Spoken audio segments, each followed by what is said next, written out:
Chapter की शुरुआत में हम जियोलिंग को देख पाते हैं, जो चैन को देखने के बाद बोल रहा होता है क्या वो अभी भी जिंदा है। तो चैन बोलता है कि हाँ, और इसी के साथ वो बोलता है कि तुमने ये बात तो सुना ही होगा कि भले इंसान जो होते हैं वो बहुत ही कम उम्र में मरते हैं, मगर जो लोग बूढ़े और हरामी टाइप के होते हैं लोग उतनी आसानी से नहीं मरते हैं। इसलिए तुम इन बातों से समझ ही सकते हो कि मैं कितना बुरा और बदमाश टाइप का इंसान हूँ, जिस वजह से मैं कभी भी नहीं मरने वाला हूँ। जिसके बाद फिर से हमें जियोलिंग को दिखाया जाता है, जो यहाँ पर रोते हुए चैन की तरफ जाता है और चैन को हक करके बोलता है कि अच्छा ही हुआ कि तुम अभी भी जिंदा हो और इस चीज से मैं बहुत ज्यादा खुश हूँ। तो चैन बोलता है कि हाँ हाँ ठीक है, मगर तुम जो मुझे ऐसे पकड़े हुए हो वो यहाँ पर अच्छी बात है, मगर मुझे ऐसा क्यों लग रहा है कि तुम मेरी फायदा उठाने की कोशिश कर रहे हो। मगर हम देख पाते हैं जियोलिंग चैन की इन बातों को इग्नोर करके उसको पूछने लगता है कि वो आखिर जिंदा कैसे हुआ है। तो ये बात सुन के चैन जियोलिंग को ये बात नहीं बोलता है कि उसके पास सिस्टम है, इसलिए वो उसको ये बताने लगता है कि जो लोग खुद की किस्मत को दूर ढकेलते हैं वही सिर्फ मरते हैं, मगर मैं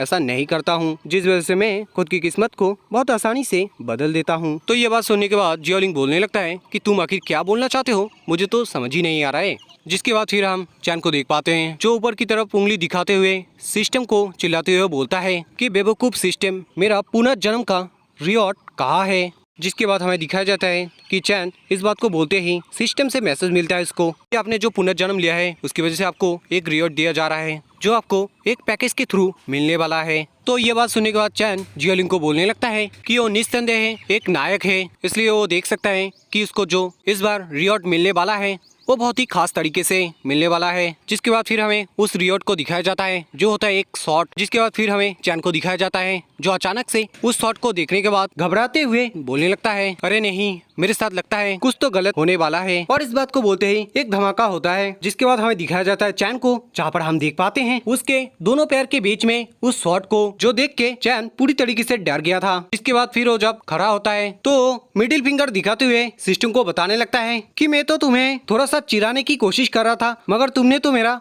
काट ही लिया था। जिसके बाद फिर हमारा सीन शिफ्ट होता है उस शॉट की तरफ, जहाँ पर हमें उस शॉट के बारे में डिटेल्स में बताया जाता है, जहाँ पर उसका नाम समसा स्लेयर है और वो एक क्लास का है। फिर उसका डिस्क्रिप्शन बताया जाता है कि ये जो शॉट है वो मरे हुए किसी भी सोल को एब्जॉर्ब कर सकता है, और इसी के साथ इस शॉट से किसी भी पर्सन को अगर मारा जाता है तो उसका प्रेजेंट, पास्ट और फ्यूचर पूरी तरीके से मिट जाता है। जिसके बाद फिर उसका इफेक्ट बताया जाता है कि इस शॉट को यूज करने वाला जो बंदा होता है वो उसके मारे गए दुश्मन का एबिलिटी एब्जॉर्ब कर सकता है। जिसके बाद फिर हम चैन को देख पाते हैं जो शॉट के बारे में जानने के बाद बहुत ज्यादा खुश होता है और बताने लगता है कि ये तो बहुत ही कमाल का है और लगता है कि इस बार मेरी मौत इसके लायक था। और फिर इस बात को बोलने के बाद वो उस शॉट को निकालने लगता है, मगर तभी जियोलिंग चैन को पीछे से चिल्लाते हुए बोलता है कि चैन ऊपर की तरफ देखो। तो चैन जब ऊपर की तरफ देखता है तो वो देख पाता है कि एक बहुत बड़ा मक्खी। तो ये देखने के बाद चैन फिर बताने लगता है कि लगता है कि ये जो मक्खी है ये उन छोटे मक्खियों का बॉस है। जिसके बाद फिर गेम से मक्खी के बारे में बताया जाता है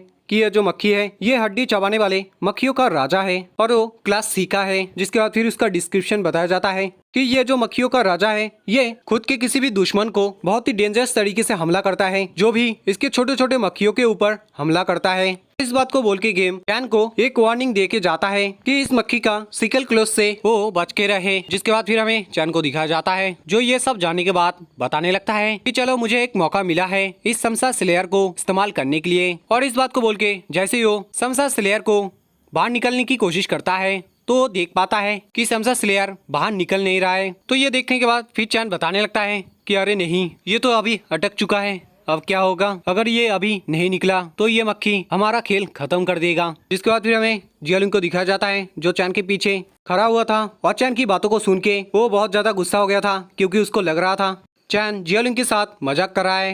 इस वजह से जियोलिंग चैन को बता रहा था कि तुम मुझे बेवकूफ बनाना बंद करो और उस शॉट को जल्दी बाहर निकालो, क्योंकि वो जो हड्डी चबाने वाला मक्खी किंग है वो हम दोनों की तरफ हमला करने के लिए आ रहा है। जिसके बाद फिर सिस्टम से चैन को जियोलिंग की गुस्से की वजह से 70 डेट पॉइंट मिलता है। फिर हम चैन को देख पाते हैं जो उस समसा स्लेयर को बाहर निकलते हुए और हंसते हुए जियोलिंग को बता रहा होता है क्या तुम मेरी थोड़ी सी मदद कर सकते हो, क्योंकि इस शॉट का जो ब्लेड है वो पूरी तरीके से अटक चुका है और इसलिए मुझे लगता है कि मैं अगर इस शॉट के ऊपर ज्यादा प्रेशर डालूंगा तो ये टूट सकता है, और इसलिए तुम समझ सकते हो कि ये अगर टूट जाएगा तो ये मेरे लिए कभी भी किसी काम में नहीं आएगा। और इस बात को बोलते ही चैन देख पाता है कि उसका जो समसा स्लेयर है वो बाहर निकल रहा है। जिसके बाद हम देख पाते हैं जैसे ही समसा स्लेयर पूरी तरीके से बाहर निकल जाता है तो चैन सामने की तरफ उसको पकड़ के बोलता है कि चलो फाइनली मैं रेडी हूँ। इस मक्खी किंग के साथ फाइट करने के लिए। और गाइस हाँ, आज का चैप्टर यहीं पर खत्म होता है। हम लोग मिलते हैं इसके नेक्स्ट चैप्टर में। मगर जाने से पहले वीडियो अगर अच्छा लगा है तो लाइक कर देना।